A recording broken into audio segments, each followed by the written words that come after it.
Hilchos Metam'ei Mishkav Umoshav Perek Shishi, the laws of those that transmit impurity to that which they lie on and sit on, chapter 6. Finally, after 5 days of discussing the first word of our set of laws, Metam'ei, those that are the ones that transmit the impurity, we talked about the Zav, the Zava, Nida, Yoldis in detail. Today we go on to the next part of the name, Mishkav Umoshav. Let's actually talk about what it means that they transmit impurity to that which they lie on and they sit on.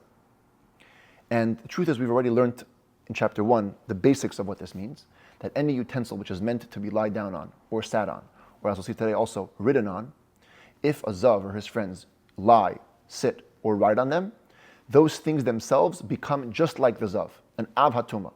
They themselves become a primary source of impurity. It's a special law dictated in the Torah.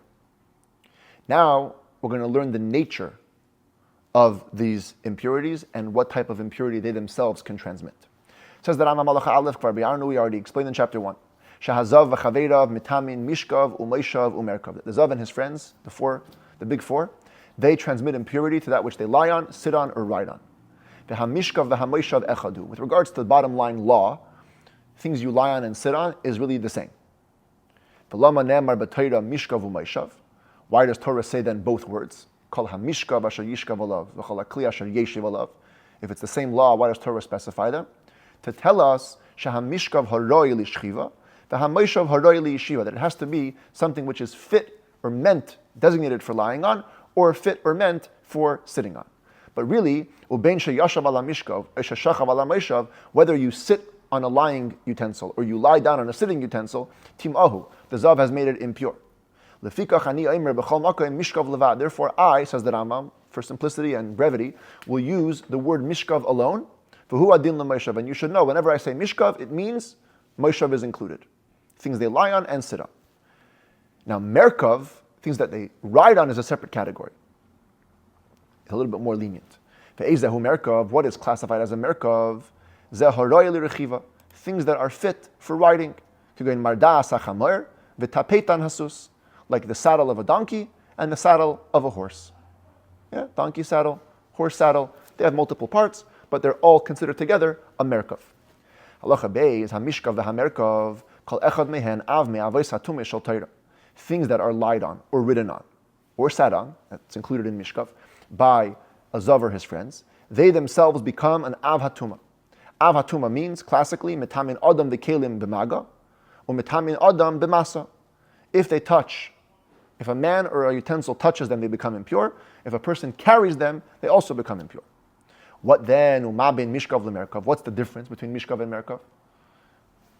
Why specify them? Just like Mishkav includes Moshav, why doesn't it also include Merkav? There's one difference. Pay attention, please. Shahanegeya b'mishkav.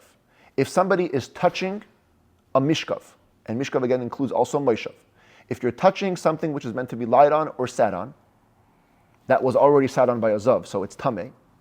Im haya adam v'naga bivgadim u'bishar kelim ad shalei peresh me'metamav. If you're a person, you're touching this Mishkav, and before you separated from it, while you're still touching it, you touched other utensils, you have made them impure, and they become first degree impurity. That's how it goes. Touched utensils while touching it, if it's a Mishkav Umoshav, you made them impure. Whereas, if you touch a Merkav, you, as a Rishon L'Tumah, because you're first degree, the Merkav is the Avatuma, you're the Rishon L'Tumah, you cannot transmit impurity to other utensils even if you're still touching the Merkav. So for Mishkav Umoshav, you become like a conductor. You're touching it, you're touching utensils, it goes through you, they become impure. Merkav, no, that's disrupted. But if you're carrying either one, Mishkav or Merkav, before you separated from it, if you touch other utensils or clothing, you will make them impure. So touched utensils while touching it, that's where the difference is. Touched utensils while carrying it, no matter what you're carrying, the tumah transmits to the utensils. How do we know this, says the Rambam? How do we know that when it comes to Merkav, the Torah differentiates touching it from carrying it? Not so by the Mishkav. So follow the verses. by a Mishkav it says, V'ish asher yiga b'mishkavai, if a man touches the Mishkav after it's become impure by the Zav, Yichabes begadav, he needs to wash his clothes. That means that touching the Mishkav also makes his clothes impure. Clothes are obviously being touched while you touch it. You're wearing your clothes. And from there we learn that the same applies to anything else. Whatever you touch while you're touching it becomes impure. But the couple of verses later, by Merkav, what does it say? Anything which a Zav rides on becomes impure. And anybody who then touches that thing that he rode on that was under him, he becomes impure. But notice, it doesn't say he has to wash his clothes. Which means that while you're touching it, you don't transmit the impurity to your clothes.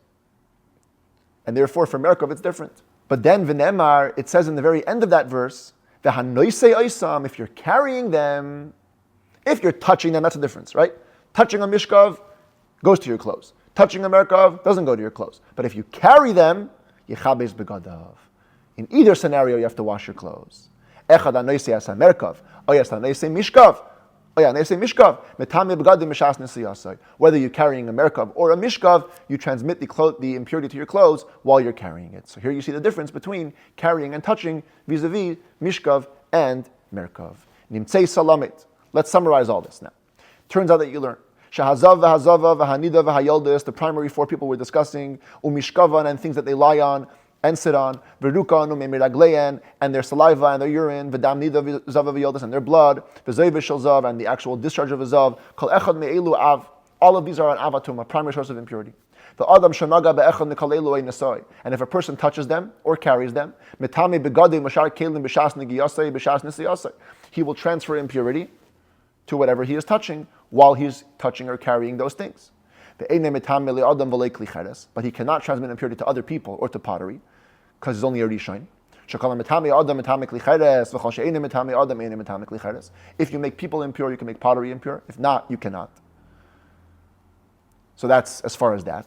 But the Merkav, a little different, right? The Merkav is that only if you're carrying it, you will bring the impurity to whatever you're touching. But if you're touching it, yes, then it will not go to things that you're touching. And furthermore, you can learn from this whole discussion, any source of impurity where it says you have to wash your clothes, then as long as you haven't separated from the source of impurity, you make all your clothes that you're wearing impure. And you make them first degree impure, like you are. And any other utensils also that you touch while you're touching them, they also become impure. Except for pottery. Because you never make people or pottery impure, even though you haven't yet separated from your source of impurity. But that's the power of Yechabes begadav. Any source of impurity where it doesn't say wash your clothes. So it doesn't matter, while you're touching it, after you're touching it, in either scenario, you never transmit your impurity to the clothes, because you are a lower degree, not an av, not a primary source of impurity. Needless to say, there's no impurity for people or for pottery utensils, because certainly, if you don't even make your clothes impure, then certainly not these. Well, lefikach, therefore, when you touch a merkav, which doesn't say the word yechabes begadav by it, you do not transmit impurity to other clothes while you're touching it. Whereas when you carry it, because Torah says you do transmit impurity to whatever you're touching, other clothing, while you're carrying it, as we explained. Halacha Gimel. Besides from Mishkav Umoshav, things that are under them, those are the things that are impure biblically, there's also a rabbinic injunction with regards to a Zav and his friends. And that is, Kol HaKelim sheyinasu l'mayla min hazav, any utensils which will be on top of the Zav. And of course we mean not where it's directly touching the Zav, because then you have an issue of touching, no need for rabbinic injunctions. The rabbinic injunction comes in if there's an intervening substance between you and the Zav. Say the top piece of clothing over here, okay? But it's on top of a Zav. Hina nikrain madaf. They're called madaf. Madaf, above. The word madaf comes from the word nidaf, which means like a fragrance or an aroma, which is wafting through. So it's a little bit related to the Zav. It's not exactly the Zav, but it's somewhat The zav is wafting. The spirit of the zav is wafting to it. They are treated like utensils which touch the zav directly, which are called first degree impurity, where they cannot transmit further to people or utensils, but they will make food, drink, impure like any other first degree impurity. This is a rabbinic injunction, this impurity. The big four that we're discussing here, plus a person with saras. If they die, they continue to transmit impurity to the things that they lie on and sit on and ride on, even after death, like it was when they were alive. Till their flesh disintegrates. This is a rabbinic injunction, because biblically speaking, they shouldn't. They're dead. Why do they continue transmitting the impurity? As a decree. Maybe one of these people will faint. People will think he's dead. But he didn't actually die. And there he's actually alive. And he's really making it impure. Therefore, even in actual death, we say the same. Which means that the things that they're lying on, sitting on, or riding on after death are considered to be a primary source of impurity rabbinically. But if a Gentile dies, even though we said in chapter 2, they're considered like a zav, Mishkav, he doesn't continue to transmit the impurity of Mishkav after death. As we explained, the whole Tumah while he's alive is only rabbinic. So we're not going to go and impose a rabbinic injunction over and above an already rabbinic injunction. Whenever we talk about the impurity of things that they lie on and they ride on, it doesn't mean literally that a zav is lying on the mattress or riding on the saddle. That's for sure impure. It means even more than that. Even if you have, let's say, a saddle and a big rock on top of the saddle, and the zav is carried on top of the stones.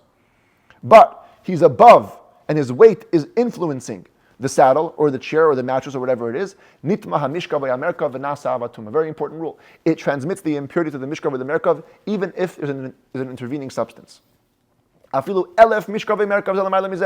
even 1,000 layers of Mishkav or Merkav, one on top of the other. And there's a stone on the top one. And one of the people of our halachas sits on top of the stone. Everything under him becomes impure. Whether it's the one touching the ground or the one all the way up top. If he touched it while he was lying there, each one is a primary source of impurity. Same thing with the opposite. The zav is lying on the floor. Stone on top of him. Food, drink, utensils, person on top of the stone. One on top of the other. They're all impure. They're all first degree impurity. Madaf, they're on top of the zav. Doesn't matter if it's a utensil, food, or drink, or person touching the zav. Or a utensil, person, food, drink on a stone that's on top of him. It's all first degree impurity, which means, on the one hand, yes, it became impure, but it's also lenient. It doesn't transmit the impurity to people or utensils, except for the person directly on the zav, which has the issue of ad shalei pedash, right? Before he separates from the source of impurity, he will still transmit to whatever he is touching. But only that one step. After that, no impurity. All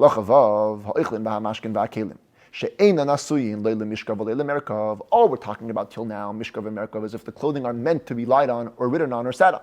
What if you have food, drink, or utensils that are not meant for Mishkav or Merkav? They're under. And the zav sits on top of them without touching them, right? There's a rock or whatever, something in between. And they're all pure. But if it wasn't a utensil or a food or drink, it was a person on the bottom, and the zav is on top of him, even he's not touching him, he has a different issue. He's carrying a zav. Like anything, any person carrying something which transmits impurity through carrying, in which case, the person carrying becomes a first degree of impurity. So now we have in summary from this whole chapter, Shakol shayiyah l'mayla min hazav tamei, whatever is above the zav is impure rabbinically, tumas madav, ben adam, ben kelim ha'asuyim l'mishkav l'moshav l'merkav, ben shar kol ha'kelim. Whether it's a person, whether it's utensils that are meant for lying and sitting and writing or not, ben oichlin, ben mashkin, food or drink, hakol, rishon l'tuma, it's all first degree impurity rabbinically. V'chol shayiyah l'mata min hazav, v'lo yigabay tahar, anything under a zav without touching him is pure, chutz min ha'adam, ay kli ha'asuyim l'mishkav l'moshav l'merkav, except for a person, because he's carrying a zav, or those utensils that are for lying, sitting, and writing, it's Mishkav Umoshav. Those do become impure, with one difference between them themselves. The person only becomes first degree impurity for carrying a zav. And the unique law of our set of laws is that the utensils that are made for sitting, lying, and writing, they become a primary source of impurity, as we've explained.